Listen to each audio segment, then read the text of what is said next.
Make sure everything's running real smooth.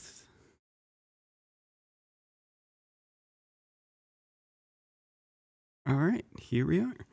So today on the bubble we have the legendary Coach Verge. How you doing today? Come on now. I'm Uh, good. How are you? I mean, you are a household name in the Rocket League community, so there is Appreciate some that. accolades that are well deserved. Uh, so what are you up to now? You said I think in the last podcast you were on that you were coaching in college. Yeah, so I'm coaching for the UNT University of Northern Texas, their CRL team. They are looking to kind of rebuild the program a little bit because they didn't quite make CRL last time around. Hmm. So I saw like when the off season hit and my team disbanded and opportunities just weren't around. I saw a tweet for the college looking for a coach, and I was like, you know what, I gotta keep myself sharp, keep myself Hmm. fresh. So I applied for it. They pulled me on, and yeah, so I'm working with them, and it's been a lot of fun. It's a whole different ballgame than working with RLCS players because I'm so used to like mechanical coaching is like, oh yeah, this little tiny mechanic we can use in this Hmm. little specific area with the pro players, and then with the college team, it's like, okay, we got to work on general mechanics here. Yeah, it's a um, different level. yeah, very different, but strategy wise, similar stuff. Just yeah, trying to keep myself involved and keep myself my skills honed and sharp for the next opportunity that comes up. Because Hmm.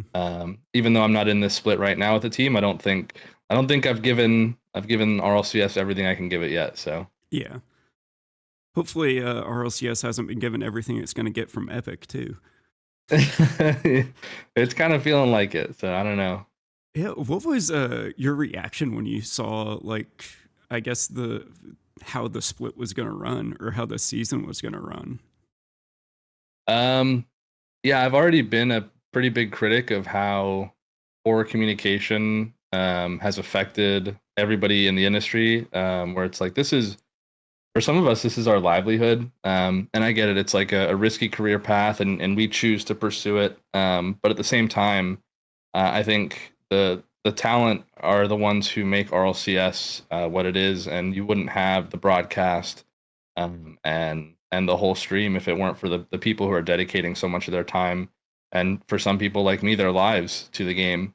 So I've always been a critic of how there's not really anything from the other side that's supportive of the people pursuing it, where it just doesn't generate any kind of stability. And when I saw the announcement for the format for this season, it blew my mind that they were taking steps in the opposite direction of less stability for organizations, which means less stability for players, less stability for coaches, and really just less security to pursue this game. So it's been really difficult to kind of keep an optimistic mindset for the future of the game. But the gameplay is so entertaining that it's hard to not bring myself to want to watch every single match. And I'm sure there are viewers who feel the same way. But at the same time, I kind of wish there was some kind of boycott towards the direction that Epic is taking with the esport, because I really don't think anybody that's involved in the scene is happy about it except for bubble players. I think it's great for them. It creates some support, some incentive to grind and qualify for top 128, but it's at the expense of the top level, which I just think is a step in the wrong direction. Yeah, What and I about feel you? like the change they made like I'm all for the more teams getting paid. Uh and so I think that in and of itself is good, but at the same time you can still have auto qualification on top of that. Yeah. Uh the weird thing is like going from like team to team, like Dame 1 hopefully this doesn't get them in trouble, but one or a few of my players we were winning so handedly that they switched to KBM. Yeah. Like nobody's getting anything from that. Like it, just pure speed. I mean, and every level, like it does nothing for these teams other than maybe like they get clipped on by their favorite pro if they're lucky enough to like draw that matchup. You know, Yeah. like that really doesn't do much for the scene. And then also, it's just another day that pros are having to dedicate to this as opposed to having a life, you know? Yeah, I mean, or it's I mean, it's a genuine waste of time for those players that are like you said, they're switching to KBM because it's just like there's no way they don't win those games. So it's just a genuine waste of time. Like that's time if they're on the game, they could be putting into scrimming teams of the same level and improving, or like you said, having a life. Like that's the biggest thing is like when we switched to RLCS X, that was a big switch in itself, and it went from like 8 games in your league play season to like hundreds of games in the season, and it was just like, I mean, we went from working full time to working double full time, and it's like, Yeah. these people are 15, 16, 17 years old. The scene's gotten a little older. I think the range is kind of like sitting between like 16 to 19 nowadays. As the average, it used to be like 15 to 16. Yeah. But it's still like it's just, and they lowered the age to 13. It's just like you're asking too much of these people that already dedicate so much of their time to this game to dedicate even more time, and it's wasted time for them. Yeah, I think the one strange thing about like going through this is like the adaptations you have to make playing the like different levels of teams. Hmm. Like I don't want to dog on like any one team, but like when you're playing against lower rated teams, you have to play different. I think of, like a personal example, like a long time ago, like I was playing in some like bubble players like community games things, and I suck at actually playing the game. And we're all in a voice call, like just chilling, playing 4v4 Rocket League with unlimited boost. He was like, "How'd you not get faked by that?" And I was like, "Dude, I'm a champ. I'm just going for the ball. Like I'm not thinking about it. Like I'm just Yeah. going." And so like a pro, like in those situations, like they're probably not going to go for it, or if they're going for it, they're going for it as like a calculated risk, you know. But against lesser rated teams that maybe because they're so used to uh, somebody taking that extra half second to gain control of the ball, they're used to having that extra half second to challenge. And so they're making those challenges based off of that versus, oh, they actually could just get this touch and get it over me. And so Yeah. that mind switch, like that's one of the adaptations we had to do this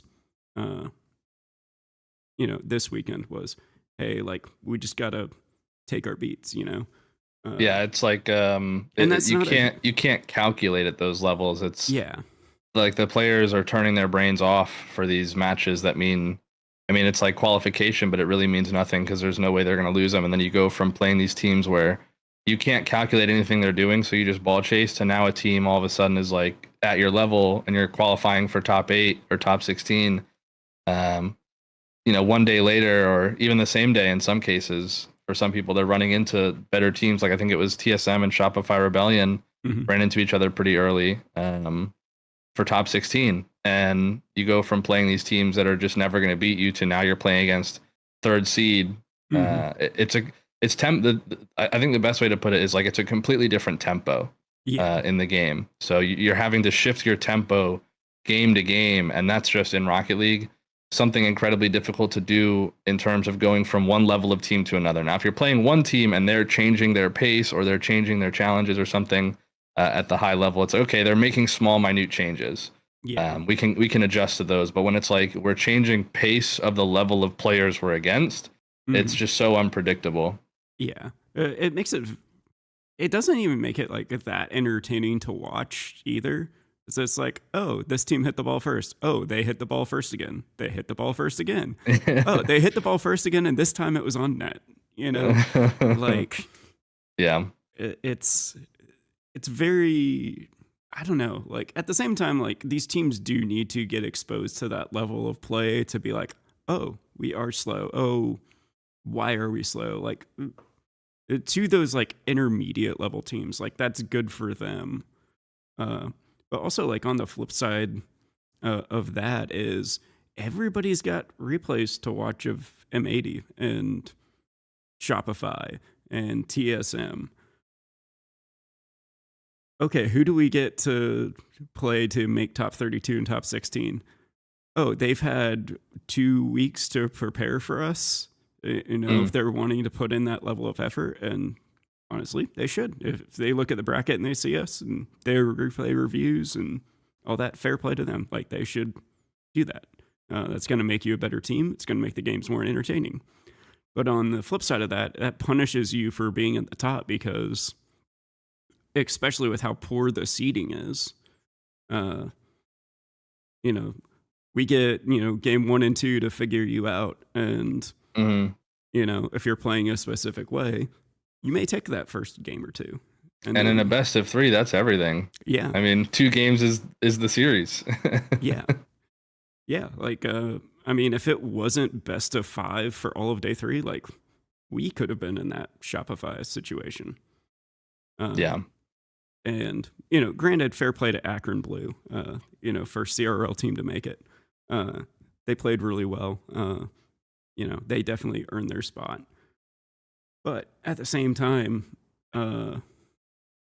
like it's just this really weird spot you're in when you are the top 16 teams, the top 8 teams, where everybody gets to prep for you, but yeah, you have to guess day of moments before. Yeah, it's just incredibly volatile. So what is go ahead. I was about to say, like, what was the one thing that you learned through like all the randomness and all the levels of play that you were at? Like, what was the thing that you learned most about player development, like, and how going through these processes shapes players and how they play? I learned the most when we did the transition from league play to the RLCS format, because that's when I just started getting like, excuse my language, my ass handed to me in coaching, because it was just such a different format. I had studied the game in a league play form and kind of strategized for, okay, we're playing this team this weekend, we're playing that team this weekend, and you're playing them once. And in this new format, I was like, you could play anybody on any day in any given part of the bracket. And so I learned that the way that I approached coaching was just wrong for the new format, and it took me too long to realize it. It took me the failures on Heroic is when I really started to understand that my approach was the issue, not so much format. The new format, it was just needed adjusting, and I didn't adjust to it quick enough because what I was doing up until then was working. Like season 8 and season 9, we had pretty dominant performances, and it's like, okay, well, what we do works, so let's just keep doing it. And then the new format came out, and it was like, okay, all of a sudden it's not working, and it's like, okay, we just made a roster change, so it's got to be that we just haven't had time to get it in sync. And then we made another roster change. I was like, okay, we made 2 roster changes, so we just need some more time to get it in sync. And that didn't work. And then Panda and I left Dignitas and went to Heroic and built a new team there, and it wasn't working there. We made another roster change, wasn't working there. We made another roster change, and then it wasn't working there. And I was finally just like, you know what? I think the issue isn't like all the changes that we're making or this or that. It's that I'm applying the same formula to a new format. So what I learned was that instead of prepping the way that we used to, it was like, okay, now we have to maintain our worst level of play has to be better than everybody else's, because we don't know who we're going to go against. It used to be, as long as we know who we're playing, we can set our standard for that team, and if we beat that team, then we did our job. But now it's like, okay, we could run into the tournament winners at top 16 every single time, the best team in the region every single time, and so we have to prepare to where our worst day is still better than the best team. And so that changed my approach to how I develop my players and how I develop my teams. And it started to become a focus on, we have to set a standard for our worst day of play, and then that's the benchmark. Once we can maximize our worst day, then we can start pushing the higher end of what we're doing on our best days. But it has to start at that benchmark of your worst day, because if you have a worst day, it could be the reason why you lose out of a tournament way too early. Yeah. I think that's when you get into the difference between like league play and like tournaments. Like in league play, you can have a week to like shift your mindset into a certain play style that's going to work against that specific team.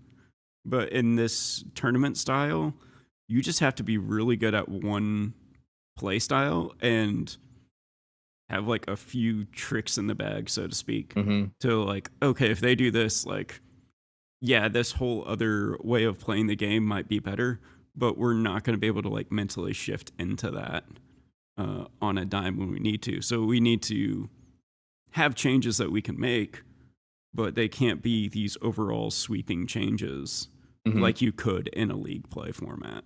Yeah. Yeah, it's all about like, and it's always been this way that the most consistent team is the best team, but now it's like extremely exaggerated, where you have to be incredibly consistent to be the best team now. Because like I said, you're playing anybody on any given day. You could run into last tournament winners on the first day of your bracket, and if you lose to them, it's like, okay, well, they're the first seed in the tournament and you lost to them, but it doesn't do anything for your placement. You're still out in 16th place. Yeah. So yeah, it's been it's tough. I was a big fan of league play. I thought it was more entertaining because then every team plays every team. You always get to see every matchup. But in this format, like last season on PSG Tundra, we were playing BDS and Karmine Corp in first and second round pretty much in every single tournament. And it was just like we were the middle of the pack of seeding and we just couldn't get away from it. And so we played like we placed like top 4 and top 8 so many times, and it was just like, man, it feels like we placed second because we were losing to the people who won the tournament every single tournament. But in reality, like our placement was obviously what it was, which was like 4th place, 8th place, and it just wasn't enough to get us to the majors. But at the same time, it's like it feels like it was enough because we were sometimes beating these teams that were winning the entire tournament and other times losing to them, and we were never running into the people that we should be beating with ease. So yeah, the format definitely made it a lot harder for consistency unless you're the best. Yeah, like I think this format, like it's really good at deciding who the absolute best team is in each region, but it is horrible for picking second, third, fourth, and below. Yeah. Like the Swiss into top 8, like I can get behind that. But the single elim, especially with how poor the seeding is and how that bad seeding affects Swiss. Like OG went out 16th. But if you look at who they played, I think it was all top 4 teams. So it's like that bad seeding from the start is like still carrying over. And it's carried over into this split as well. And then like, they get that top 16 finish and it only makes their seeding worse. Yep. So I've got a train coming by, so I'm going to mute real quick. But I guess starting from here, what would you bring into the RLCS format? What would you do? Oh, man. This is a tough question because I don't think that I am by any means like the end all be all.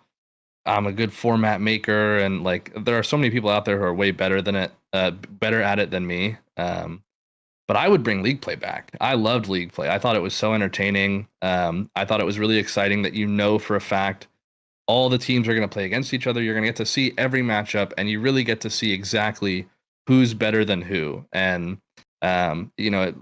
it might not be the best decider for like the ultimate number 1 team, but like then your power rankings are a lot more accurate. It's like, okay, this team beat this team, but they lost to that team, but then that team beat this team, and this team beat this team. But it's like this one is like, okay, well, PSG Tundra has played BDS and KC every single tournament, and sometimes they win, sometimes they lose. Are they better than let's say Veloce or whatever it is? Like the other, I have no idea. We've never seen him play.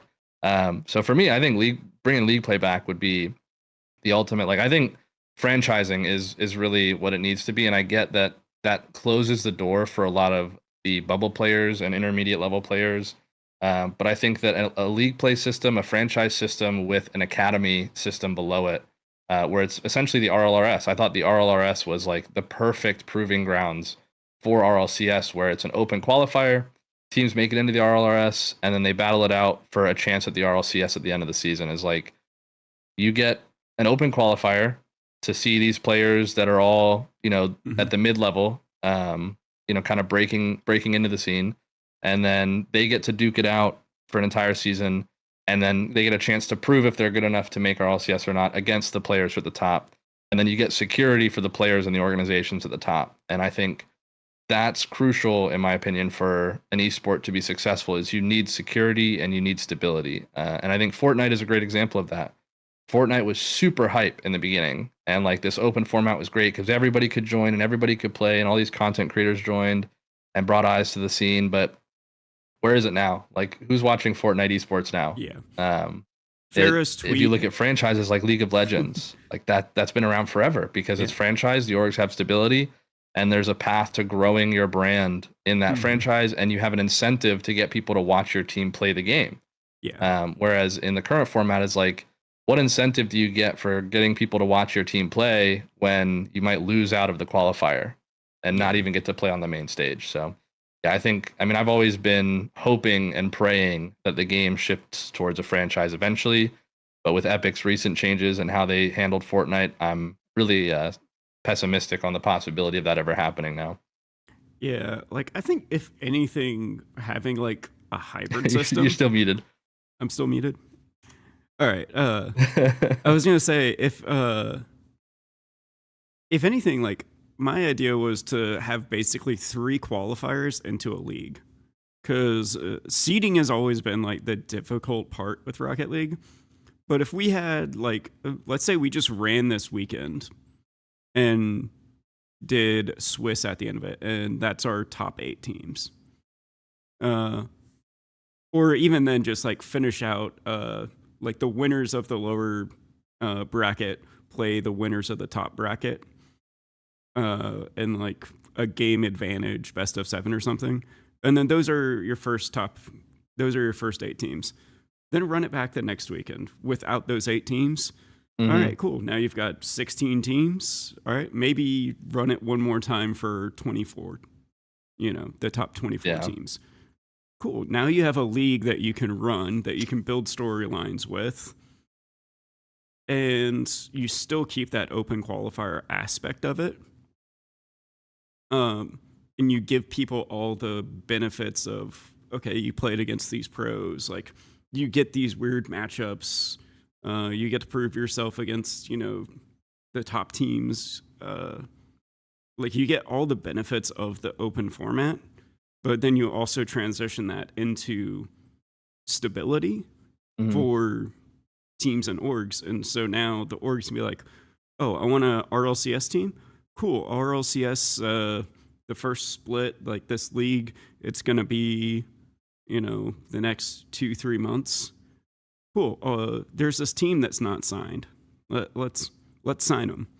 Pirates on the boat. It's like we're guaranteed to have our org and our branding out there for the next 2 or 3 months.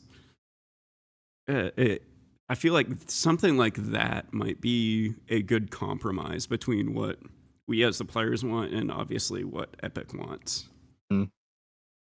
Yeah, that was the start of my career, was getting picked up by Allegiance. We were the only team in RLCS unsigned, and we were getting hit up by all these orgs trying to sign us, and it was basically like all these orgs want their name in RLCS, and they know they're going to get it for the next X amount of time because the league play system was, you're in RLCS until the season's over, and then if you're possibly losing out, you go into RLRS or you go into the promotion relegation tournament, and if you do well enough, like you're guaranteed the next season as well. So yeah, it's just now we're seeing it. Like there's so many things where like my agents were telling me, hey, there's this opportunity coming up.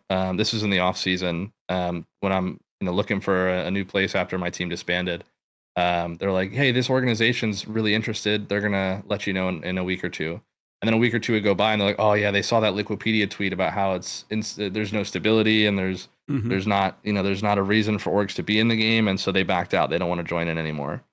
And then it's like, okay, well, this org's coming in, but their budget's only $10 a month because they aren't sure if the team's going to qualify or not. And it's like, okay, Hmm. well, that's not something I can live off of, so I can't really pursue, this Yeah. $10 a month opportunity. So yeah, there's no incentive for organizations, and we see the decals now, and it seems like this time around they've learned from their mistakes of really not um, involving players in the design process, because it seems like some of the decals now the players had a lot of say in, and I think the decals came out great. I think a lot of them are awesome. It's kind of stupid that they switched up on the anodized thing suddenly.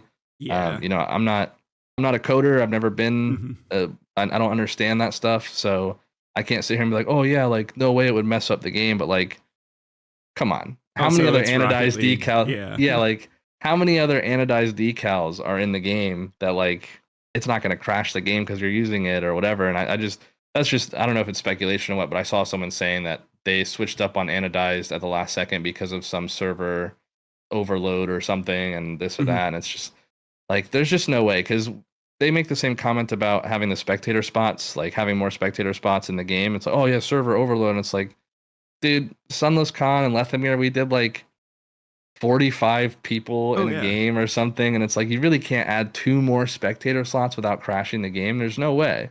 Yeah, when the tournament glitch was still around, like you could get, I think it was, I'm trying to think, 8 full parties in one game.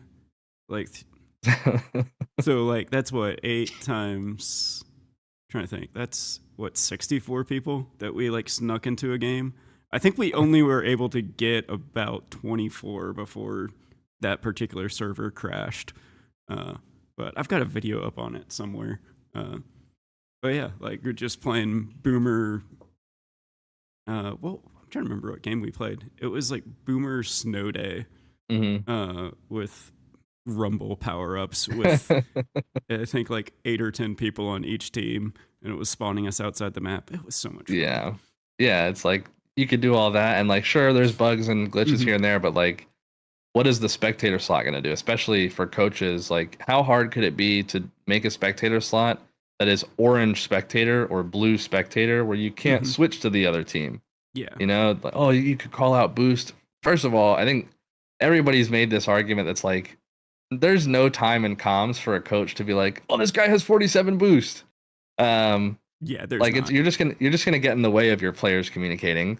And then second of all, it's like how valuable is that information really? Like the players themselves are obviously tracking it like Hmm. subconsciously, where it's not like, oh, he's got 47 boosts. It's like, okay, I know he's low, or I know he's mid, I know he's Yeah. high. Um, and realistically, like that information would just be a waste of communication because you could communicate other things that are way more Hmm. effective. But yeah, I Yeah. think it's just kind of a ridiculous cop out of we don't want to do it. Like I asked for this so many years ago, and the connection at Psionics that we talked to was like, oh yeah, they're working on spectator slots for coaches. Okay, but what does that mean? Yeah. Like how long is it going to take? What's the timeline on this? What's the roadmap look like? Are they actually working on it? Are you saying this to shut us up? And I think it's obvious now that like they're saying it to shut us up because this was like season 8, season 9 maybe that I was like asking for this and they said, "Yeah, we're working on it." It's like, "Come on now. It's Yeah. been how many years and no communication and it's just there's no way y'all were ever working on it." Yeah, I think that's also like when it comes to bringing around like new stuff in the game or like just communication in general. Like rank B players have better comms than Psionics. Like it. I just don't understand why. Like I could get it if there was like a bunch of stockholders and stuff like that, but like Psionics was an entirely private company at that point. Like it wasn't on the stock exchange. They didn't have shareholders they had to worry about. Hmm. Like like at that point, like what was preventing them from like having that community aspect and like talking with players. Like if you saw, I don't know if you've seen him recently, but the Thor, the Blizzard dev who made what was it, like Heartbound or something? Oh, is he like a streamer now? Yeah. I've Well, seen he's his always clips where been. he. Okay, Yeah. I've seen his clips. He doesn't work for them anymore though, right? No. Yeah, so I think I've seen his clips where he talks about like all the stuff that he did at the company and like how they handled certain situations and like Hmm. super transparent. And yeah, it's really cool to watch his takes on the stuff that happens. Yeah, like he's a game dev still, and like he streams and he's like helping people become game devs and all that stuff. And like he interacts with his community, and like part of how he blew up was he made his own game with a couple of people that left Blizzard, and then started streaming. It was just like, hey, yeah, this. And then people were just like, hey, I like your game, or hey, this part of your game sucks. And he's like, hey, cool, thanks for the feedback. Like, let me look into Yeah. this. And then like Yep. he'd communicate, and he made the game better over time. But I mean, now it's it's just like it's corp. I mean, I'm probably gonna get like I'm never gonna have any opportunities working with Epic or anything after I say something like this. But it's just all corporate eggheads. oh Like they yeah, just they have no passion for the gaming industry, and if they do, it's the money that they're making from the gaming industry. It's not the hmm gaming itself, and that's the problem. Is like the bigger games get, the more these corporate eggheads come in and go, oh, okay, we can make money off this, so let's min max it for profit instead of let's min max it for the community's enjoyment. Because like I'm a firm believer, and I've never owned a big company, and so this could just be my complete ignorance. But I'm a small business owner, right? Like I have an LLC, I run my business on YouTube, and I do the coaching on hmm Medify. And like for me, my success has always come from satisfying my customers, satisfying the people that are consuming the products that I'm putting out there. And it's like I find more success the happier I make them, rather than how do I maximize the amount of money I can get out of them while minimizing the amount of effort I put in. And so I'm a firm believer in like if you spend the money on making your consumers happy, they'll spend the money on making sure you have more money to keep improving the game. Um, yeah. and I feel it like just feels like the corporate eggheads come in and they're like, let's just figure out how we can get them to spend as much money, and we don't care if their experience improves or not. yeah, like that's the if it's like a get a smaller piece of the pie, but make the pie 1,000 times bigger. Yeah. Yep. Like if you have like let's say we have like I think we're at what like 200,000 players daily, give or take, and maybe let's say like low percentage. Let's say like 2,000 of them spend $15-20 every year. If you make the gaming experience better and you grow that 200,000 to 400,000 because it's a better game and more people are wanting to play it and be involved with it, well, now you just doubled your revenue Hmm. every year.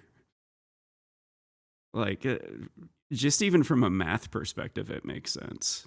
Like, Yeah. that's, And that's where my, like I said, my ignorance comes in. Like it makes sense, but on the back end, like they've got to have analytics that are telling them to do the things they're doing is going to make them more money. Because it just I don't see a way that it makes sense where they're like, yeah, let's just keep making the experience worse for the players. Surely, and if we just make everything more expensive, like we'll make more money. Like there's no way that they just blindly go into it. There's got to be something on the back end that's telling them to make these changes. But my concern is that like they're, it's all at the cost of the consumer. yeah, like they don't calculate retention. Like that's the one thing that from like people that I've talked to uh in like those levels is they're not worried about having one person be a long time fan of something. They're like, we just need to have enough people come in and replace them for a long enough period of time. We don't need to Hmm. keep them forever. Yeah. So I know that's true in other industries, like uh, insurance is like one of the easy ones to point that to. I've talked to a lot of people in that space where like the corporate side of things is like, okay, yeah, we may lose you, but you'll go to this other company, but they're going to lose people and you still have to have insurance. So they're going to come to us. And so we're just marketing to the people leaving other Mm. insurance companies because they're not happy. Uh, we're not trying to necessarily focus on retention because we can spend less money on retention and just take them from other companies.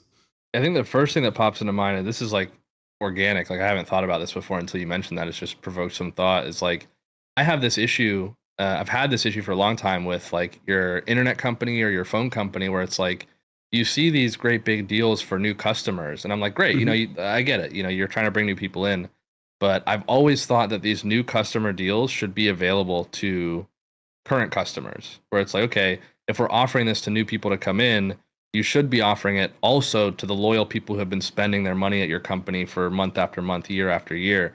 And I have Verizon, and Verizon's this way, where it's like they offer all these deals for new people coming in, and I'll call them and be like, "Yo, I saw this deal. Like, is there a way I can lower my bill with it?" And they're like, "Oh no, this is for new customers only." I'm like, "Okay, well, what if I cancel my account and Mm-hmm. open up a new one? Like, is that really what it takes to get this deal? Like, I've spent, you know, Verizon's, I think, one of the more expensive phone companies. I've spent a lot of Mm-hmm. money there over the years, and it's like it just would make sense to me to keep the customers who are there and showing loyalty, like give them incentive to keep staying and keep spending their money.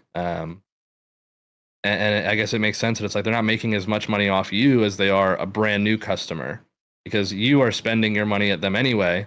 So they're trying to bring somebody in who's not spending their money there. Yeah. And the other thing too is like if they, for the amount of effort it takes to keep one customer, like on a financial side, you can pick up 3 new customers. Mm, And so like that's the metric like a lot of these companies use is uh, and that's what leads them to like doing less and less to really try and keep customers, at least like on the macro scale. yeah. Yeah, and honestly, for me, like Rocket League is feeling less and less of like come play Rocket League and enjoy the game, and more of a, hey, if you play Rocket League, you love Fortnite. Yeah. Like I think that's the I worry if Rocket League does get absorbed into Fortnite and it's not done well. Hmm. I think we all know at this point if anything's going to happen with a new Rocket League, it's going to be within Fortnite. Yeah, the Uh, Fortnite metaverse. yeah. I think we all see that coming. I just Yeah, that hope that they bring in players to play test it. Because honestly, like, Rocket Racing, like, it was fun for, it's a fun five little minutes. arcade game. Uh, there's a little bit of replay value to it. But honestly, I think it having Rocket League branding or the association to it is what hurt that game more than anything. Because the only people that were excited about it were the Rocket League people when they came in, and it was so far Yeah, removed from Rocket League that we're like, all right, this is cool. this is what our Rocket League devs have been working on for the past 3 years. Yeah. Like it's Fortnite racing with Rocket League cosmetics is really all it is, and it's, Yeah. yeah, I mean the mechanics of it, like it just feels like God, what was that game? Like Turbo Thunder or something like that. It was like that boat racing game Hmm. arcade. That's what it feels like. It's just like a reskin Turbo Thunder. And it's like it's not like this is a new genre of racing. Like I was Hmm. really hoping they would be adding in some mechanics from Rocket League that were like genuine Rocket League mechanics. And like you have jumping, but Hmm. that's not like a Rocket League specific mechanic. It's not like Yeah. cars haven't been able to jump in the past. But like the jump flips and the wave dashing and like just the movement. Like I was really hoping that your mechanical skill from Rocket League would transfer over, and there was just like nothing from that. It's like sure, there's flips in it, but they interact with the physics of the game in such a different way. It's like it may as well just be a new mechanic. It just Hmm. looks similar. Yeah. Like, I think, like, if they were worried about accessibility for new players, like, have a expert control scheme that Hmm. like, okay, like if you're gonna flip, like it's going to be in the direction your car is on screen.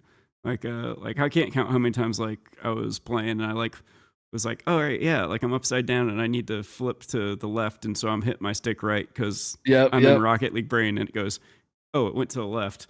Like, part of that's on Rocket League players being Rocket League players, but like, why is that not like a simple option to be like, hey, look, like have it be based on the orientation of your car versus Yeah, there's just I mean where it that is on your screen? Because I get for it's newer players that's confusing for sure. confusing, but Yeah, it's like when you're playing a flying game, like they give you the option to invert your controls or not. It's like, do you want to feel like you're flying a plane like you normally would with inverted controls, mhm, or do you want to casually play the game and press up to go up? yeah, Um, so yeah, there's the option in other games, but yeah, no, it I don't know. It feels like, I mean, I've said this a long time ago, and I still believe it, that Psyonix, and I don't know how much Psyonix is in control anymore because it just seems like Epic is calling the shots and Psyonix is just the name of the people working on Rocket League. mhm, Um, there needs to be some kind of player committee that the company references when they're making choices, like a committee of somebody that represents every part of the player base. Like we need a representative of the pro players, a representative of the casual players, a representative of the content creators, the freestylers, and get these people like voted for by the community on Reddit or something, and then reference them every time you have an update. Hey, what do you guys think needs to be in this next update? Or hey, here's this update. What do you guys think about it? Is it good? Should we change anything? Come play test it. Like, how is this going to impact the players in your community? Is this going to make mhm, it worse for them, better for them? But it just genuinely feels like they're just like, oh yeah, we have the best ideas ever, and they're going to be good no matter what. And if they're not, it's not our faults. It's your guys for not liking our changes. Because yeah, I've tried to make suggestions to Psyonix ever since I've got involved in the pro scene. My goal has been, like, from day one when I started building my brand and getting a little bit of recognition, is I want people to enjoy this game the way that I enjoy it, because it's just, the better you get at it, the more fun it is. But man, is it hard to get better at. And when I was first coming up in the scene and like trying to get better at the game, I would ask players better than me for advice, and a lot of them would gatekeep. And it's like, it was so difficult to get any kind of advice for improvement in the game unless you were already close to their level, where it's like you would benefit them by being their teammate. They'll give you some advice, but if you're not going to benefit them, nobody wanted to help. So I told myself, if I got good enough at the game that I could help other people get better at it, I would for sure like mhm, push to help those players get better, because the game's so much more fun. I've reached out to the devs and like, hey, I'd love to make some suggestions on things that I'm struggling with in training packs to help players get better. Like I'm missing tools in training packs that I mhm. can give these players to be better at the game quicker and with less effort. Um, or just suggestions about certain things, and it's always just felt like if it's not our idea, we don't care. Yeah, that's a that's like a really weird take for them to have, like, because we've seen it time and time again that every gaming company that has done that falls apart. Like, there's already a history here. Like, if you look at Blizzard, if you look at Activision, and like how they've killed franchises that, granted, they started, but then their community broke out, or they broke away from their community for whatever reason. They just like killed their scenes. When their scene was like reaching out, being like, "Hey, look, this is what we want." But my thing is, I feel like the Rocket League community has been like complaining for so long that they just view it as, like we're just a bunch of whiny people. Hmm. Yeah, yeah. I think it's probably easy for them to look at it that way, but it's just so obvious from the outside looking in that Hmm. like it's not that at all. It's just we've had no communication for so long that like it's become easy to not be constructive in our criticism because it just hasn't worked. For so long, we've tried to be, at least I have tried to be politely suggestive or optimistically enthusiastic about, Hmm. hey, these are suggestions the community has, but it's like they just don't care. It just goes right over their head, and then it's like, okay, well, fuck it, I'm just gonna bitch about it because they're not listening anyway. So I'm Yeah. just gonna bitch about it, and everybody agrees. And so, I guess that ties into that Farah tweet. Like, I thought he worded himself really, really well. Like, I thought about, it's like, man, what would I have said if I wrote this? Because this is so well written. And I'm just like, I would not have been this nice. No Hmm. way would I have been able to have kept my cool going through this topic and write out a tweet this long without just getting fed up and being like done trying to be nice about it. But I mean, that tweet's getting a lot of traction, but realistically, like, are they going to notice? Because it's never, they have no track record of showing, hey, we saw the community's issues. Here's how we're addressing it. It's just like, The tweet okay, has next more update. views than RLCS did. Really? Yeah. Yeah. So it's like, are they going to see it and actually do something, or are they just going to pretend it didn't happen and then release the new item shop, whatever, and promote it? Yeah, that's the fear. I honestly feel like we just need to make our own league and like we just start grassroots, like pull a melee, you know. Yeah. Uh, but I think that would for that to happen. Like I think one of the reasons the players don't have as much pull as they necessarily could is nobody else has stepped up to kind of fill Squishy's shoes in any manner. Uh, you have a few people like Appjack, Reddles, but like nobody has really taken, at least in the North American side of it and like outside of the French community, like there's nobody really that you feel a connection with because like okay it's just like okay yeah they're good at the game but like what do you know about Radosin Yeah. as a casual fan? You're like, oh, he likes the Fennec and demoing people. Okay, that's Yeah. how he I plays, mean, but like I think Reddles and Appjack are fairly comparable. yeah. They're doing a lot of what he did, as far as putting themselves out there and really being transparent with the community in their personalities and their opinions. But I don't know if that's ever like the issue with the whole like grassroots thing is for so long Psyonix has had this limit on tournaments outside of Psyonix Hmm. sponsored tournaments where it's like you're not allowed to put on a tournament that's more than I think it was like $2,500 or $5,000 or something, and it's like Hmm. how do you compete with RLCS when if they in order to get a tournament big enough to compete with it you have to get approved by them, and no way are they approving anybody who's trying to take viewership from them or take players from their league. They're only ever going to promote or sponsor the ones that are like like a DreamHack where it's like okay it's separate from the league but it's a one-time tournament. Yeah. And so and then the other issue is that players like players in RLCS, this is how they make their living and this is how they make their livelihood. You got players doing this like Abjack who moved to another country and are pursuing it where it's their full-time job. And asking people like that to boycott the league is like, how are they ever going to do it? They can't afford to. Or if they could, it's like, are they going to stop making their money to make a point on the chance that it changes something? But Hmm. realistically, would it change anything? We don't know. I don't think But it'll be the players, it'll be the orgs. Like I don't that. know. I don't know if Epic will care enough because they're not making their money from these orgs. Yeah. And they're making their money from the players like buying in-game shop stuff and whatever. And it's not like if there were a franchise league where it's like, okay, the organizations are buying their spots and that's where the company's getting their money is like, then you see things like in League of Legends where there's player boycotts because now, okay, the organization is either not going to buy a spot back or it's like the organization wasted their money and they're going to complain to the league and this and that. And so there's really no tie for organizations and Epic to have that relationship where it's like the org backing out means something to Epic because right now it only ever affects like you and me, Yeah. the talent, the players, the coaches, the management staff, like the people that are working for the org in this game. It's like okay, an org backs out. What does Epic care? You're still like that team's still going to play in the league. It just won't be under this organization's name. Yeah.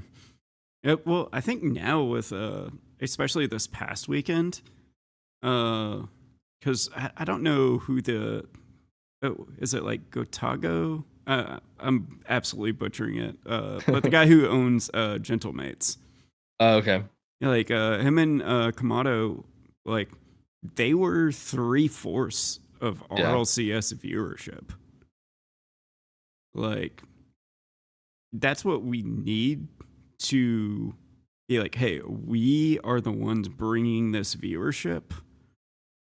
Let's sit down and talk. I mean, they are though. Like Kamado Yeah. has tweeted plenty of times that he wants to communicate with whoever's running Rocket League at the time, which is Psyonix or Epic, Mm-hmm. whatever it is. Like he tweeted even just recently, like over this weekend with this tournament, Mm-hmm. something that he wanted like for their streams, because he said that the issue that they have with their streams is that watching it, like they don't have an option to watch it with no commentary, so they have to watch it in English, even though for them like French is the native language of all their viewers, and so they Mm-hmm. can't sit there and commentate over the English caster and interact with their community, and then they can't mute the stream because then they get no game sound and it's not as hype. And so yeah, there's like Yeah. there's things that they're asking for that just again Makes Epic just does sense. not Yeah. care about. Yeah, Yeah. like why would they make these changes if Fortnite just keeps making them billions of dollars? Why would they ever care about investing any kind of changes into a different game? And that's the reality of it. And this partnership with Disney scares me a little bit too, because again, it's just bringing in a whole other corporation into this industry that is, to me, this is a passion industry. And if you're not Mm-hmm. passionate about what you're doing and what you're pursuing, you're not going to make anything worthwhile. You're going to ruin the experience for people. And I'm concerned about this Disney partnership with Epic buying however many percentage of the stake of company, because we're just going to get more of this. Mm-hmm. Okay, let's get the Mandalorian bundle and let's make it $40, and who cares how many hours the person plays on the game? If they buy the decal and then never use it again, we made our money. Or how can we convert these people into Fortnite, because more people on Fortnite spend money than people on Rocket League? And yeah, I mean, in the past like 3 years, I've just become so fed up with the system we live in America, where it's like it's just pure it's everybody makes the argument, and I'm gonna get like a lot of hate for this, I bet, because this is very opinionated and it gets a little political, but it's like the system we have used to push innovation. It used to be, whoever innovates and makes the best product is going to win the consumers and the market share. But we've gotten to a point where you no longer need innovation to gain market share, because companies have enough money to just buy market share.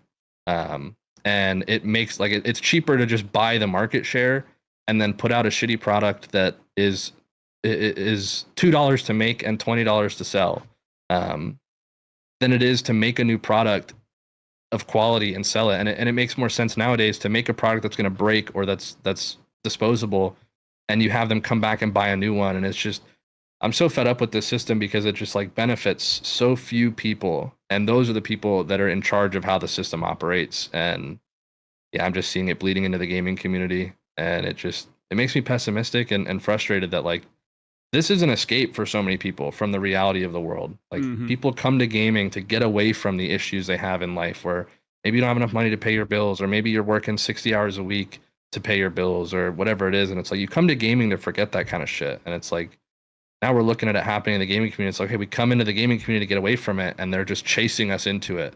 Mm-hmm. Um, Yeah. and what can we even do to combat it? Like we can pull together, but it's just not working. Yeah. The thing that scares me most about Disney is like, say what you want about any of the political leanings that the people had, but like their stock tanked, I think like 56% the past like couple of years, because they started uh, putting their messaging behind they stopped being like, let's make stuff for moms and their kids. They're like, let's put our political message out there and Mm-hmm. put that in different things. Uh, and fair play. Feel free to put your opinions out there, but like that was at odds with what their customer base was, and like they've just tanked their stock because of it. And having somebody that's done that now join in with Epic.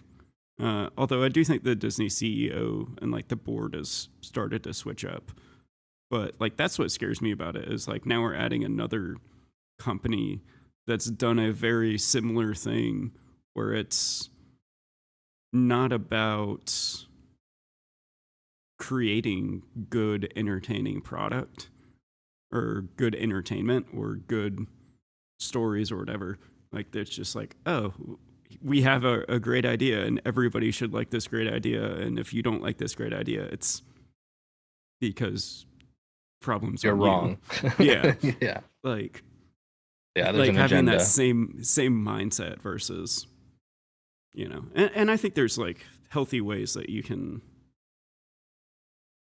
portray that's going down a whole different rabbit hole, but like there's healthy ways to be like, oh, here's a character that has this different point of view and here's this other character with this point of view, and like show how they're both human and both want everybody to live a happy and healthy life. They just have a disagreement on how to accomplish that. Yeah. But Yeah, and I know there's a lot of drawback from some of the stuff they did with like certain movies casting certain people, and like mhm, that's never been an issue for me. I see that as honestly a good thing, like diversity in everything we do. Because like I grew up, me and my sister grew up with Disney being like all the princesses are white mhm, and all the princes are white and everything. It's like, okay, I grew up relating to that stuff because it's like that's me. Like I could see myself being that.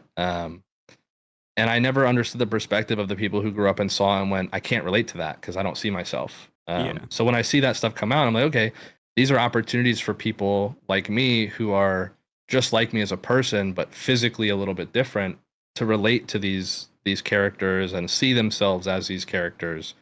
And I think that's more than fair. Like you shouldn't be upset that if it's not impacting something, like if it's a historically accurate thing, like mhm, Mulan, if you start casting white people in all of Mulan, and it's like, okay, well, that just doesn't represent the culture of what that movie is about. But like, yeah, um, when it's irrelevant to the storyline, like, who cares, you know? yeah. Like that's the one thing. Like this is the one franchise that like I took.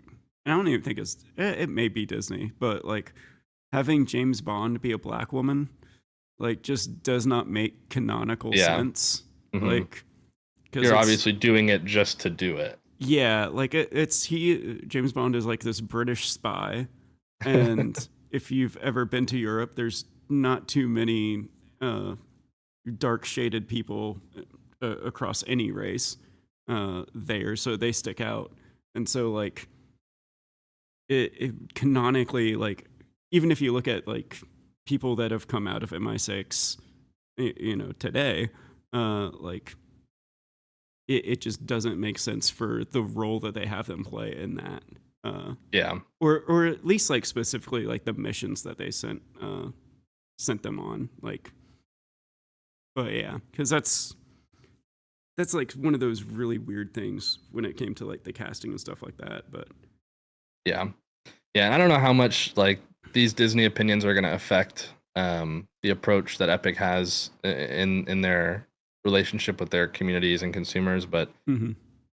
to me, it's just like it's a very obvious if they're going to have any kind of input, it's going to be a corporate input, Yeah, and it's showing that the corporate input is always just at the cost of the consumer because that's what the corporate like. I get it, business is there to make money, so you're supposed to make money, but the toxic part of our system is that there's this idea that you have to make more money than last year every single year mm-hmm.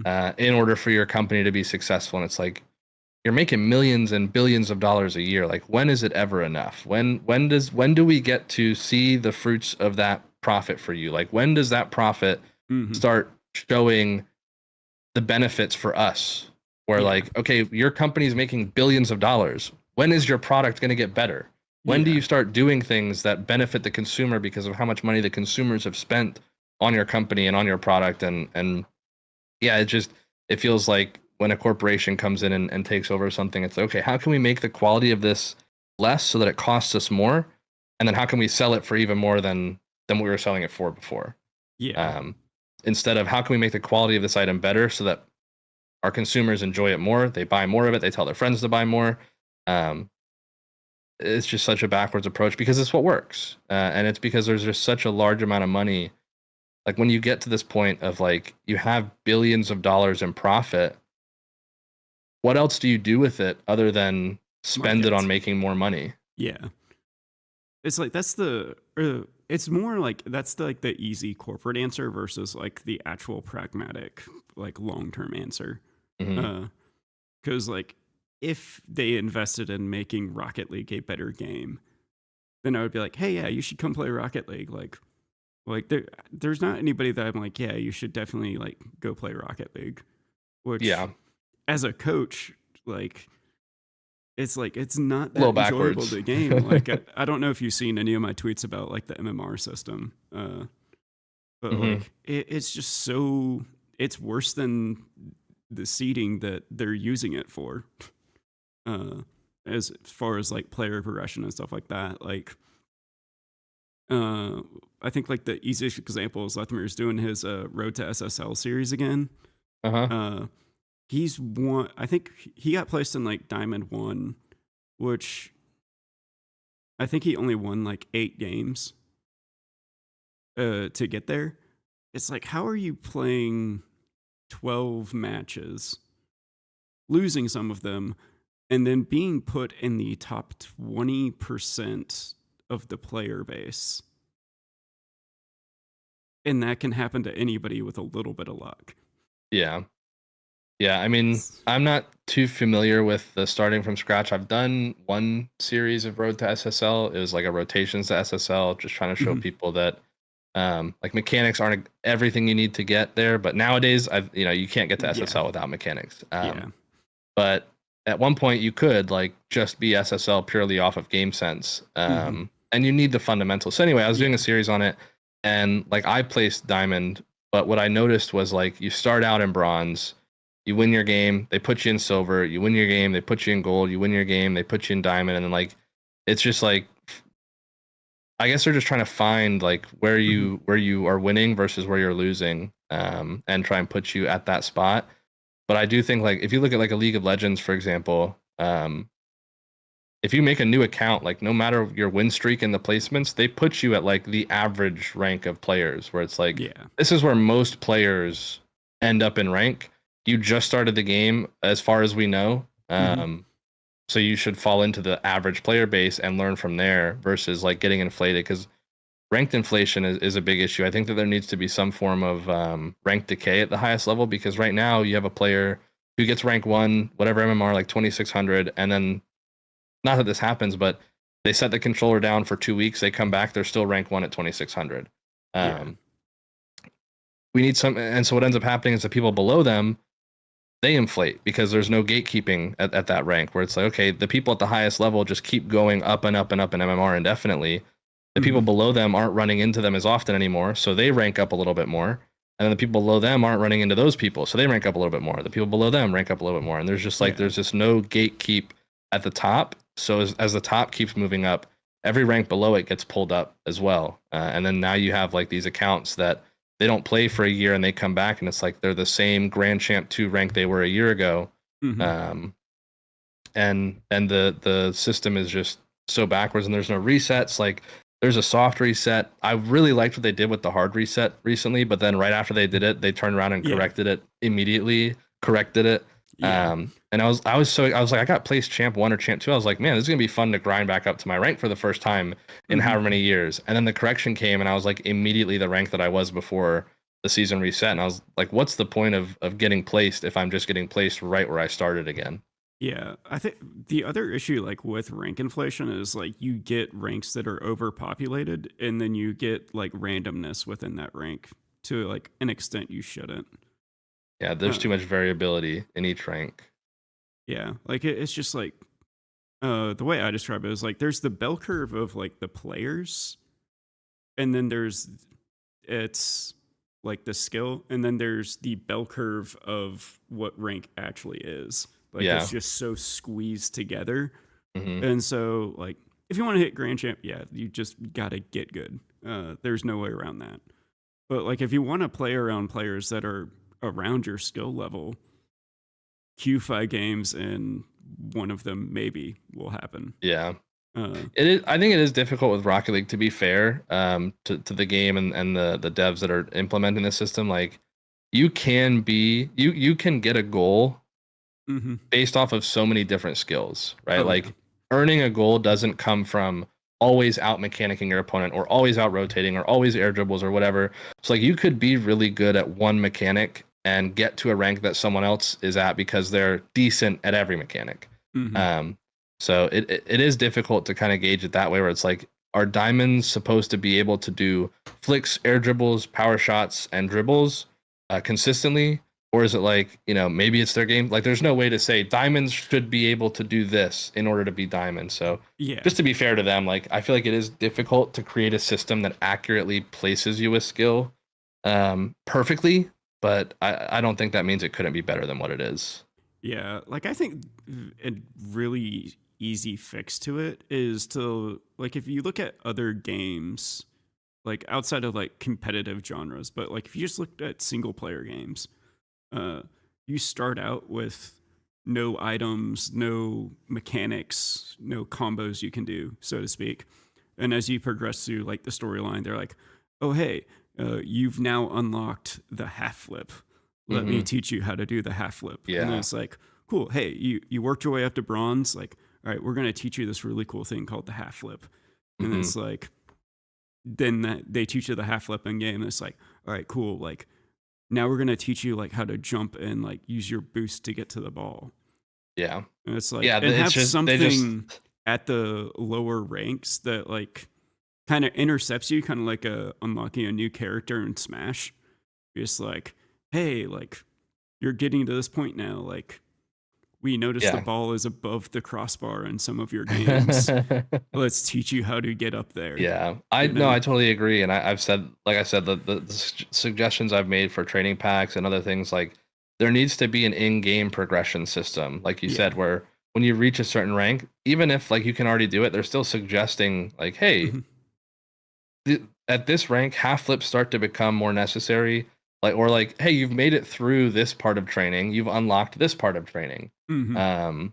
And yeah, there's just no like they just drop you into a field and they throw the ball and they're like, okay, however you want to hit it, Good go ahead, luck. hit it. Um, Yeah. and like the biggest thing for me, I think, would be like ghost cars Mhm. in training packs, where like you could do a shot and then record yourself doing that shot, and then the person who downloads that training pack has the option to look at how is this shot intended to be practiced, Yeah. or something like that. Versus, all right, here's the ball, you're in your car. If you get it in the net, that's what you're Mhm. supposed to do. However you do it, it's up to you. Yeah. Like I remember I was coaching somebody and I was just like, "Hey, here's my this training pack. So let's watch you do this training pack." Uh and so the ball's like starting out at like midfield, like kind of coming in the air. It's basically like blocking clears is like the Uh general huh. idea of the training pack. And the ball launches and they drive all the way back to their own corner on the opposite side of the pitch. Wait Like for it. they can't catch the ball that well because they're new and all that stuff. I was just like, oh no, you're supposed to like jump and aerial for that, and there's like, How wait, was I you can, supposed to know that? yeah, and so it's and being creative with trading packs, yeah, like it turned out to be like, hey, yeah, I'm gonna do that now because like now I can if I'm low boost or something and I can't aerial for that, like that's a new way I can use my training pack Hmm. that I didn't think of at the time. Work on catches. But at the same time, like if you're designing something for players to get better and gain these skills, Yeah. because the more skills you have, the more you can expect other people to do them, and the more you can Right. recognize Yeah. It's what more your predictable. teammates. Well, the more you can predict what your teammates going to do. Right. Yeah. Uh, Like you're if you can flick perfectly, then when your opponent's dribbling, you can predict all the options for flicks they have in that position. Yeah, or if you're diamond, you can predict like, oh, my teammate's dribbling. They're not setting it up for me to try and hit the Pinch it ball for off their them. head. Yeah, Yeah. like it's funny because I had another moment where like I just like met somebody in game and they're like, yeah, I'm kind of new to the game. I don't know how I'm this rank yet, but I'm here. And so I was like, yeah, it's like you stayed out of my way and like let me do my thing and you're nice. So like, yeah, let's party up and like chill. And Yeah. he was like, yeah, he was like, I can tell like you like know what you're doing and stuff to a certain degree. Like, do you like teach me a few things? And I was like, sure. And so I was dribbling the ball and I was just like, he pinched it off the top of my car. Luckily, it went in. But I was like, hey, man, like, you don't want to do that. And it was just like, why? I was just like, because I was controlling the ball and I was going to use my flip to like put it on net.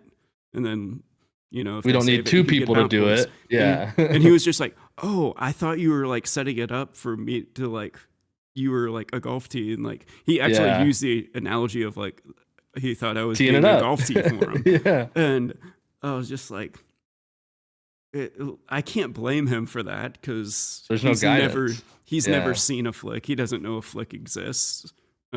He's a casual player that just happens to be in my rank, Mm-hmm. And so, damn, how's that make you feel? Yeah.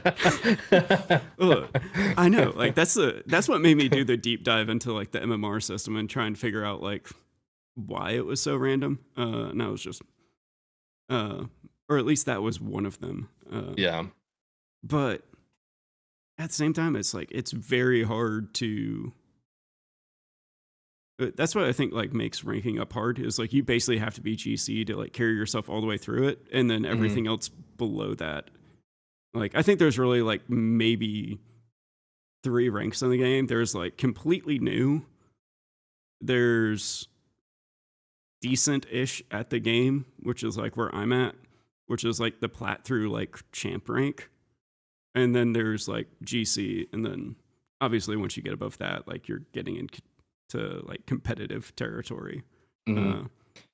Yeah. There's just no guidelines in the game. And it is a game, I think, designed to be creative because it's like a sandbox of no animations. It's all input based and physics based. And like you should have the creativity to really play the game however you want. But at the end of the day, there is a progression to improving at the game. Like if you just, like I had this guy friend of a friend. His name was like Drunken Rocketeer. And he had like 10,000 hours on Rocket League, and every single hour he played the game, he was drunk. Like it was the game that he would drink at the end of his night and hop on Rocket League and just game. And like, he just never flew. Like he was always on the ground. And it's like, okay, well that's Rocket League to him. That's how he plays the game. But it's like, is that because he wants to play the game that way? Or is it because he's just never known anything else exists or doesn't care to like know about it? But it's like, I don't know if there's a way for you to progress in the game where it's like, yeah, flick this ball 10 times and you'll unlock 45-degree flicks. And we'll teach you how to do that and this and that. Like there needs to be a system for players coming into the game that want to improve, that know like, okay, this is the guideline. Because I mean, I designed my entire YouTube channel on being the entry to Rocket League. We're like, okay, let me Google how to do this. Okay, Virtus tutorial comes up. Let me Google how to do this. Okay, Virtus tutorial. But there's ways to implement that stuff into the game where like you shouldn't have to go to YouTube and find some third party, because this game is just so intricate and it's beautiful. Like I love the freedom this game offers, but like you can't get good at some of the things that you need to do without knowing they exist. Yeah, it's just like, how are you going to find out how to speed flip if you don't even know speed flip is a term? Yeah. I remember AJ. I ran into him in a Boost Legacy 1v1 tournament forever ago. And he was doing, back then it was the fast kickoff where you do the diagonal flip and you let go of boost at the right time and you start boosting again. This was before speed flipping. And he was dusting me on every kickoff. And I said, how do you do that kickoff? Like, I didn't even know it was a thing. I was like, you're beating me to the ball every time. How do you do that? And then he said, save the replay and watch it. And I did. And I looked at it and I was like, oh my God, like I could do that. I just didn't know I could. Yeah. It's like, I feel like a single player mode would be so helpful. And it would also like be a really good way to like integrate the casual scene into like the esports scene. Like that's imagine them showing, Zen Squishy ceiling shot or something. You have these iconic moments. Yeah. And like these, I had to say characters, but for casual players, they're characters. Yeah. Like it's like imagine having like Justin teach you how to ceiling shot once you hit champ. Or like champ in the story player mode, Yep. Like there's so much that you could do to like educate players and like build them up if they wanted to. Then also it's just free content. Like imagine, teaming up with as much as I beef with them playfully, like the freestyle community. Like, imagine there is a freestyling DLC expansion pack for the single player mode. Mm. I mean, that teaches you like all these different resets or stuff like Yeah. that. Like there's I so mean, much just that they could collaborating do. Yeah. collaborating with the community in general. Like I've had this idea forever that on these long wait screens where it's like we'll be right back on RLCS and it's like 8 minutes until the next game. Why don't you have content creators that you hit up and say, "Hey, can you make us a 2-minute video explaining how to do this mechanic?" Or, "Hey, can you make a 2-minute video some meme like Frowsy's memes or something," Oh right? yeah. Like and just put those on during that 8-minute wait time instead of staring at this car with the camera going around it over and over for 8 minutes. Yeah. Like those are opportunities for you to promote your creators because those creators are promoting your game for free. Like, and obviously for a lot of people, like the goal is to make money doing it, but you don't make money doing it by thinking, "Ooh, I want to make videos to make money." It's I want to make videos because I'm passionate about it. Oh, it's making me money. I can do it more. Yeah. And then like especially the whole Rocket Pass giveaways, things like that. That's advertisement. They're giving these codes to creators to hand out and give to people for free. Like great, they're getting like a little bit of promotion of like, yeah, follow me and you get this chance at a code. They don't pay creators to do that, and it's an ad. It's like an actual ad. The payment is, hey, we'll give you a Rocket Pass code for yourself for free, and it's like that cost you $0 to give me. Yeah. Like I wasn't gonna buy it anyway, and now I'm getting it for free. Like, what did it cost you to give that to me when I'm advertising for your game, legitimately making you money? And we've requested before, can we get paid for these? These are legitimate ad campaigns, and they, after I asked to get paid for it, they just stopped hitting me up to do them. It's like, okay, well, if you want a piece of the pie, we're just not going to give you anything. It's like, all right, well, that's, I'm sitting here promoting your game on my YouTube channel. I've got 15 million views all on how to get better at Rocket League and start playing Rocket League and this and that. It's like, and I sound like I'm sitting here like poor me. Like this isn't just about me. This is about everybody that's doing this. Yeah. Where they're missing out on the ability to help make this a sustainable career for people that want the game to succeed. And you should be supporting those people because they're helping your game succeed. And like Sunless Khan, like how many people started playing Rocket League because of him? I don't have any like stories where like I started playing because of Sunless Khan, but that guy's got hundreds of millions of views. You can't tell me he's not bringing in thousands upon thousands of people to the game to either play it more or start playing it. Yeah. And what are they doing for people like him? Yeah, like for me it was Lethamyr. Like I'm probably, I don't know, like 2017, 2018 is like I had a friend show me the game when it like first came out, and I was like, yeah, this is kind of cool. And then I was just like scrolling through YouTube, and I was like, oh, like that looks kind of cool. Like I wonder what that is. And I was like, oh wow, you could do all this in this game.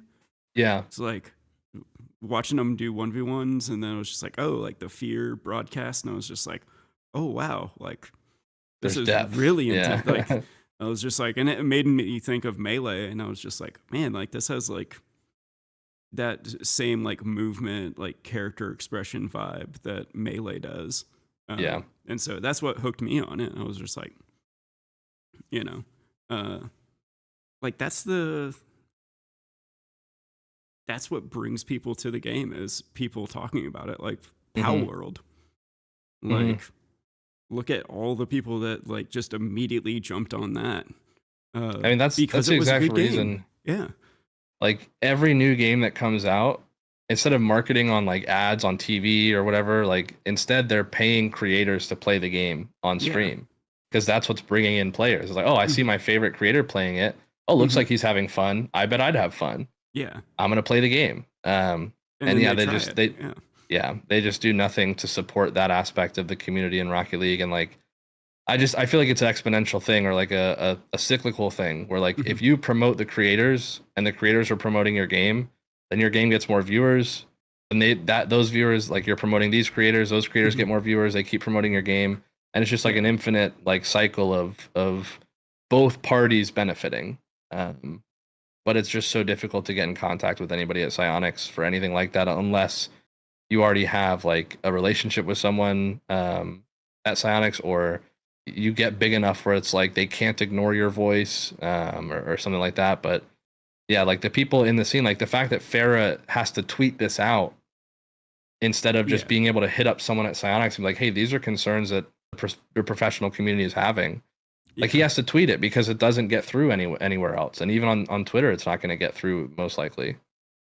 Yeah. Like that's when it came to that tweet specifically, I was surprised that he held back as much as he did. Mm-hmm. I think my favorite thing is like the end of the tweet where he's like, European Open Qualifier 1 question Winner, mark. yeah. Yeah. Yeah. Like like yeah. like every other game that like I know of, like there's an easy direct contact with that you at least get like an automated like email response. Mm-hmm. Like barely even, I don't even think there's like an email listed like on the Psyonix website to like contact them. Submit a ticket. Like players. Yeah. That doesn't. Oh, sorry. Looks like you air rolled left. Mm-hmm. Do you remember that tweet?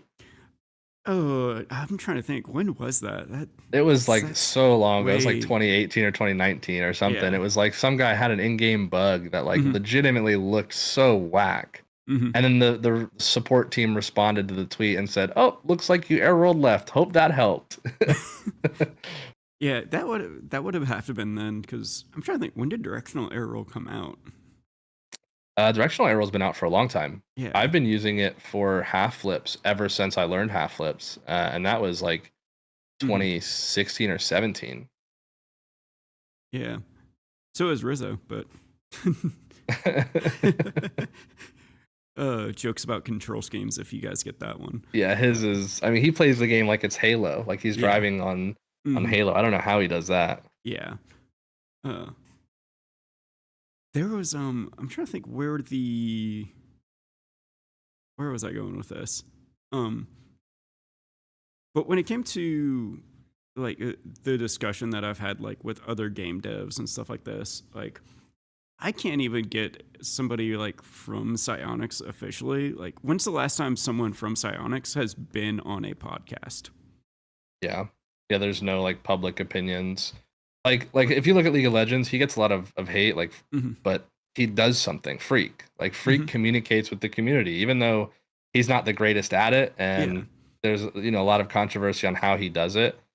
At least it exists. Like at least you Yeah. hear something from the company in response to all these community outrages, and even in Fortnite, like they had that one update about the movement they changed, and like everybody was Mhm. complaining about it on social media, and within 24 or 48 hours or something, they put out a tweet that just said, "We see that you guys are concerned about it. Here's our reasoning. Please bear with us. Give it a try." Like they addressed it. Yeah. But in Rocket League, it's just like exactly like, "Hey, we're having issues. We don't like what's going on." Da da da da. And then the next Rocket League tweet is, "This is the new item in the item shop." Mhm. So, yeah, like how are we supposed to be optimistic about anything if like they promise roadmaps every year 4 years ago and we got one roadmap, and it Yeah. even then it wasn't even all that great. It was like a very basic, there's more to come. We'll tell you about it when it comes. Yeah, wasn't Or- that or- what they were just like, we'll make the first thing on the roadmap was to make a new like esports website, Mhm. and then like That never happened. yeah, And then the whole thing about like the major being like a month away or something, Mhm. and like somebody responding saying, "Where is it?" And they responded with like the shush emoji. hmm Like nobody's like, I don't get their I feel like their reasoning has always been like, we don't tell you guys information because we don't want leaks. But it's like, it Is shouldn't that- be a is not- leak is- this is not- close to it. yeah, like and then even that, like even if it's far away, is not leaking it really worth not telling your community anything ever? Yeah, And then like you release it without any feedback, and then it's Mhm. negative, and then you just ignore the negative feedback and act like it was a good idea anyway. hmm So yeah, it doesn't make sense. It's very, I don't know, it's very it comes across very egocentric, very arrogant. Like we know what's best for the game, but we don't really sit here and play it like the people who put tens of thousands of hours in. hmm But we definitely know what people want. Yeah.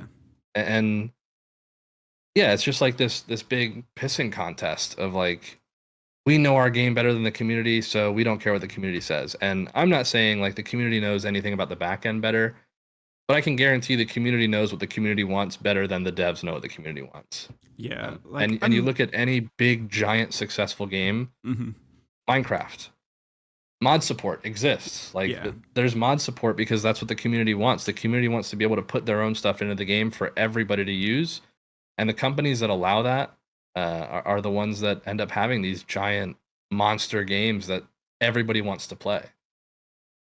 Yeah, like if you remember like way back in the day, like the original no flipping, like how fast that got patched because the community was just like, hey, like this is kind of broken that you can actually like not flip, and like it was like the predecessor to the speed flip, but like even better.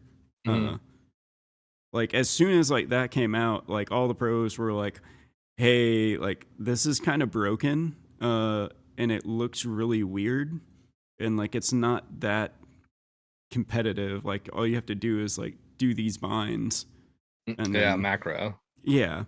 And so like I remember when that happened, they were like, yeah, let's fix this, let's patch this out. But like in the beginning, it kind of felt like they were listening and they were having those conversations, but When it it was just the slowly, indie dev company Psyonix. yeah. And so like, but even then, like as it, like even before Epic, it felt like it was starting to go in that direction. Yeah. Yeah, I had one event. I was at the World Championship, and I got to go after this. Yeah. But I had one event I went to, the World Championship, and I went as a spectator, and I went with Floomp and I went with Sunless. Like we all went and hung out together. We went to the after party together and all this and whatever. And at the after party, I'm not gonna say who. I don't want to name names, Yeah. but like someone at Psyonix came up to them and was like, "Hey, do you guys have VIP? So you can get into the VIP room?" And Sunless and Flume were like, "Oh no, we don't." So he gave them VIP bracelets. And this is when my YouTube channel was at like 50,000 subs.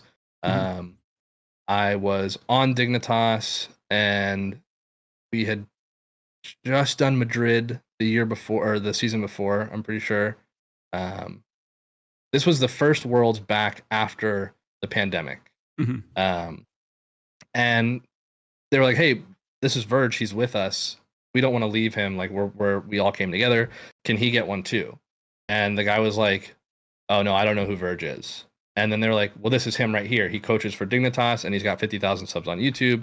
And again, he's with us. Like we don't want to leave him. We want to hang out with him." And then he was like, "Nope, I don't know who he is." And then he walked away. And it was just like, you should have just found one on the ground like I did in Dallas. yeah. And I'm not like butthurt about not getting into VIP. Like I could care less. Like sure, I wanted to keep hanging out with my friends. I wanted to go see what VIP was like and see who's back there, whatever. But the most annoying part about it is that like you've got two figureheads of the community that you know well telling you, "Hey, this guy's with us. He has a channel that he makes content for. He competes in the RLCS." And it's just like this ego of like, "Oh, I don't know him.